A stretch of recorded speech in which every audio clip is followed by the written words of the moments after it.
Ingon si Auntie Diha, yung saon kuno nako paghibaw sa pulong sa Dios nga di man kuno ko mobasag Bible. Unya, ningon pagyud ko nga dili man kinahanglan og daghang bersikulo para lang maluwas. Tinuod bitaw na Auntie, no? Kay og Katoliko ka. Gikan pa lang sa pag-eskwela, elementary pa lang nanay mga nagtudlo nga mga katikista. O unsay maayo, unsay dautan, nagtudlo sa mga pulong sa Dios, no? Gikan sa simbahan.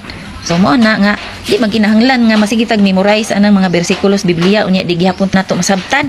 Okay, mga parabol man ang naadiha, mga pasumbingay, nga masikag basa, malibog-libog ka na lang. Gitudloan mi unsay mga napu kasugo sa Dios. Ug imo lang gini matuman. Aw hayag-hayag yun imong dalan padung sa kaluwasan. No una, higugma ang Dios labaw sa tanan, ayaw pagsimba og Dios-Dios. Unya kamo ra may kusog kaayong mo tuo ra ba nga nagsimba mig Dios-Dios. No kamo ra may nagtuo ana, kami wala man. Nahala sige padayunan ng inyong sayop nga pagtuo. Ikaduha, ayaw gamita ang ngalan sa Dios sa pagpasipala. Ikatulo, balaan na ang adlawng igpapahulay. So unsa may among gibalaan ang adlawng Domingo tungod kay mao nay adlaw nga igpapahulay gikan sa atong pagpanarbaho gikan sa Lunes hantod sa Sabado ikapitong adlaw. Nay atong balaan non igahin na nato sa ato ang Ginoo ang adlawng Domingo. Unya, mao po nay adlaw sa pagkabanhaw sa atong Ginoo. So mao nay gi-celebrate sa mga Katoliko ang pagkabanhaw sa atong Ginoo. So ikaupat, tahura ang imong amahan ug inahan. Ikalima, ayaw pagpatay. Ikaunom, ayaw panapaw. Ikapito, ayaw pangawat. Ikawalo, ayaw pagbutang-butang sa imong isig katawo. Nya kamo diha ra ba kusog kay imong magbutang-butang. Ikasiyam, ayaw kaidgi ang asawa sa imong isig katawo. Nahala sige diha kana mga sigig pangabit-kabit. Awa na nagsubay sa napo kasugo sa Dios. Og ang ika na po, ayaw kaidgi ang butang sa imong isig katawo. O kana mga suyaon kaayo, awa na masubay gyud. Di na ginamao. O kanang mga suyaon kay tungod sa imong kasuya no nangutang ang imong silingan og 10,000 kay nagpalit og 14 inches nga TV imo pong gipalabuan nangutang pug kag 20,000 kay imong gipalit og 21 inches nga TV nya karon ang gidangatan naglisod nagbayad. Bitaw joke lang oy sumo nay mga napo kasugo sa Ginoo. Kung ato lang ginang hinumduman og ato nang buhaton, hayag-hayag yung ato ang dalan sa kaluwasan. No, di magkinahanglan nga magsigitag sag-o ang mga chapter o verses sa Biblia kay gitudloan na sa simbahan ang mga tao. No, gitudloan na ta kung say maayo kung say dautan, labi na gyud nang napo kasugo ug labi na gyud makadawat ta sa mga sakramento. Oo na, bunyag. O kanang gamay patang bata, bunyagan ta paghinlo sa atong mga salang panulundon. O na born again na ta anang panahon na no, gamay pa lang bata. O kayong bata, tao ng bata. Magasunod, sakramento sa kumpirma. Mao nay nagligon sa atong pagtuno, pinaagi sa Espiritu Santo. O sunod, kumpisal, dayon kanang kalawat, uban pang mga sakramento. Mao nay pinaka-importante. O di man kinahanglan magsige tagbasa og daghang bersikulo, magsag-o. Unya di gihapon nato masabtan, no? O magmugna na lang hinuog kalibog, hantod magtukod na lang sa nuntag ato ang sikta. Di, maayo, daghan na kayong grupo. Kining uban ba kay dili mo tuog kasaysayan. Para na kuno kaning kasaysayan, kabahin na ni sa atong kinabuhi. O sama na lang god nganong nahimugso man kanining kalibutan. Tungod kay naay mga kaagi no sugilanon ang imong mamagpapa kaniadto. O katong sa unang panahon nga uso pa kayong baile. Tibuok kalibutan baile, ang sayaw sa tanan. O ganon. Unya atong panahon na ang imong amahan nakakita sa maanyag kayong babae. O unya didto nagsugod ang iyang love at first sight. Nagpadala dayon siya og mga love letter. O, wala pa may chat sa una. So love letter lang usa nagpadala suwat. Og didto nagsugod ang ilahang kaagi, kasaysayan, history sa ilang gugma. Kay sa una, magpalugit-lugit pa man na ang babay kay mingon man, pamisita usa kay masuko. Istrikto akong mama ug papa. Di pwede di mamisita. Og ditong tungura, nagkasabot sila. Nagminyo, nagpakasal. O paghuman, nahimo na silang banag asawa. O mao tong higayuna nga, nabuak ang pagapaga sa imong mama. Og dito, naumol ka sa iyahang sabakan. O gihimugso diha siyang bilahan. O mao nang imong inahan unya karon nataw ka. O mao nay kasaysayan kaagi nganong nahimugso kanining kalibutan. So di gina ka nang kaagi kasaysayan mga handumanan di man na mawa uy. Kabahin na na. sa ato ang kinabuhi dinis kalibutan. Mo nya karon di mo mutuo og kasaysayan. Mao sad na no. Ang atong Ginoo na apoy kasaysayan. Mo pinaagi sa mga history book. Unya kamo di mo mutuo. Kay ngano, niturok lang naglargo ang Biblia? Mo na ba? Una natong naon ba nga kaning kasaysayan, kabahin na sa atong kinabuhi, kabahin na sa mga panghitabo karon sa kalibutan. Unya di mo mutuo kasaysayan. Yun ana lang ba? Mindset ba? Mindset. Ingon sa uban diha ay hilas kuno ko. Unya wala la mo'y kwenta. Ang tao nga hilas kanang mo claim nga luwas na, magpakabalaan, nagpakaperpekto, nagpakalimpyo sa kagalingon, pero manulti purting batia. Kanang ikalipay ang kasakit sa uban, kusog manghimaraot, no? Kusog mangdaot sa uban, kusog manghimantay, hilabtanon, way lain buhat kundili ang pagpanghilabot ra sa uban. Way laing makita kundili ang sayop lang sa uban. Unya sa iyang kagalingon wala niya nakita ug sa iyang palibot. Mao nay taong hilas kanang magpakaron ingnon, no?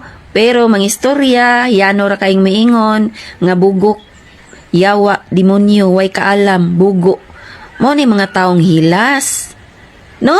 Wala ka pa namin sa ilang giistorya. Mao nay mga taong hilas nga kusog mo claim nga luwas na, pero minus kay sa langit, minus 50. Di lang 10. Mao ni taong hilas. Guys, nako ipakita ninyo nga table format no kasaysayan ni sa ato ang simbahan nga Katoliko. Sabi nagyod sa akong mga friends din ha, nga wa nagyod tingog-tingog kay tungod mahadlok awayon sa akong bashers basin mapagan. Taway para ni sa tanan no labi nagyud sa sama nako nga Katoliko. So ato ning tanawon ang kasaysayan sa atong simbahan nga Katoliko guys. Tanawa no na table format ako ipakita ninyo tanawa. So mo ni timeline sa simbahang Katoliko guys, kanang yellow chart mao na. Nya kanang pink diha sa kilid sa Protestante na. So ari na to sugdo na to ang simbahang Katoliko. So pag 30 AD kanang AD guys pasabot ana in the year of the Lord. So diha nagsugod ang pagpangalagad ni Jesus. Pag 33 AD anang panahon na diha niya gitukod ang simbahang Katoliko. No uban sa 12 ka apostoles ug gipangulohan ni Saint Peter, si San Pedro. Mao siya unang papa guys. Pag 67 AD, so diha ni sunod ang ikaduhang papa, mao si Pope Linos. Sunod 76 AD ang nisunod nga Santo Papa mao si Pope Anacletus. Sunod-sunod ang mga Santo Papa, buot pasabot, mao na giingon ni Father Darwin nga naay apostolic succession. So wa na siya putol hangtod niabot ang 382 AD ang ni Puli na pod mao si Pope Damasus the First. So diha na compile ang Biblia sa panahon ni Pope Damasus. Pila ka books ang gi-compile? 73 books. So 73 ka libro. Hangtod ni ang nilabay ang 1,200 years no dugayng panahon. Pero anang mga panahon na wa nay putol ang mga Santo Papa. So gikan ni Pope Damasus na anay mga sunod-sunod nga Santo Papa. Kay wala man gyud nay putol gikan pa sa atong mga apostoles sa panahon ni Jesus Christ. Pag-abot sa 16th century ang pagbutho sa mga Protestante. Pero ari sa ta sa ato ang kanang timeline no sa simbahang Katoliko. Sunod-sunod nga mga Santo Papa kay wa may putol. So sunod si Pope Leo X, dayon Pope Clement VII, sunod si Pope Pius IX, Pope Pius XII, hangtod karon sa 2005 ang kinalasan ang bag-o nato nga Santo Papa mao si Pope Leo XIV. Ikapila naman siya nga Santo Papa. 267 na siya nga Santo Papa gikan sa pagsugod ni San Pedro ang unang papa nga maoy tugyanan ni Jesus Christ isip leader sa mga apostoles. Kaning mga nang sulpot diha na ni sila no ni tumaw sa 16th century. Kinsa may founder sa Protestante di ba si Martin Luther. Unya kauban ba na siya sa apostoles? Dili no, wa gyud na siya sa listahan sa mga apostoles. Hangtod nga karong panahon na purti nang daghana sa Christian denomination. Kung inyong i-search, niabot na og 45,000 to 47,000 Christian denomination. Purti naging daghana. Gikan sa pagtukod og simbahan ni Jesus Christ sa 33 AD. So pila ka tuig ang nilabay? 1,200 years. Una pa sila ni sulpot. So kita na lang magunahon na ug mo balanse pag-ayo ug kinsay tinuod diha. Buhat mig puso kay maana po'y piyesta ugma. Di ba? Yan ani kabibo ang piyesta namo no.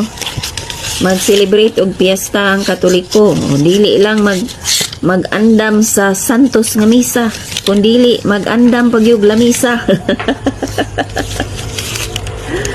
No, open ang tanan. Yun ani, magpasalamat sa kapiestahan. Unya, magpasalamat pagyud sa grasya. So, na guys, share the blessings. So, pangandaman yun ang kapistahan matag tuig. Unya, pakanon, busbawnan pagyud. Ay, welcome na kayo. Uy, bisan pagkinsabi, walay pili. Mukutob sa muduol, o bisag unsa kay tinuhuan. Basta piyesta, welcome ang tanan. Ugma guys no na ay piyesta. Mga piyesta ta. Buat may gusuod to sa para ni sa ako ang igsoon guys, piyesta sa ilaha. Ya ana man ang piyesta magtinabangay ba sa mga buhaton. Tingnan na kanindot, magkahiusa gyud ta. Guys, nako ipakita ninyo ha. Dili ni siya pagpasigarbo kung dili himuon taning tamdanan. Kung giunsa nila pagkabuot sa kamatuoran. So dili ni sila basta-basta ha. Nag-serve ni sila isip pastor sa dugayng panahon sa protestante. Pero karon nahimo na ni silang Katoliko tungod sa ilang nakabuot nga kamatuoran. So kini silang duha, tanawa. O mga pastor ni sila guys. Unya atong basahon ang sugilanon aning duha ka pastor. So kining duha ka pastor nahimo ning Katoliko gumikan sa kamatuoran. So mato din hino kani si former pastor Al Calixto. Nag-serve ni siya isip pastor sa Baptist. Sulod sa 30 city katuig. Imagine anak 14 dugayan niyang nahimong pastor. No, 37 years. Unya kini si former pastor Noe Dora. Nag-serve ni siya sa Presbyterian Church. Wala man kay ko kadungog ani nga simbahan no, pero usa gyapon ni siya ka denomination sa Protestante. Matud pa nila ang ilang pagbalik sa Catholicism mao ang resulta sa lawom nga pagsusi, sincero nga pagtuon sa history ug sa doktrina sa Christianity. No? Ug sa ilang pagtuon didto napamatud-an nila nga ang Roman Catholic Church di ay maugyod ang tinuod nga simbahan nga founded by Jesus Christ. So mo na isugilanon sa ilahang pagbalik sa Katoliko. So mo na guys no atong pamalandungan ug diha sa Juan chapter 8 verse 32 nga nag-ingon, masayra ninyo ang kamatuoran ug ang kamatuoran mao ang maghatag kaninyo ug kagawasan. Sa in English pa, the truth will set you free. So mo na diha guys no, pamalandungan na nato.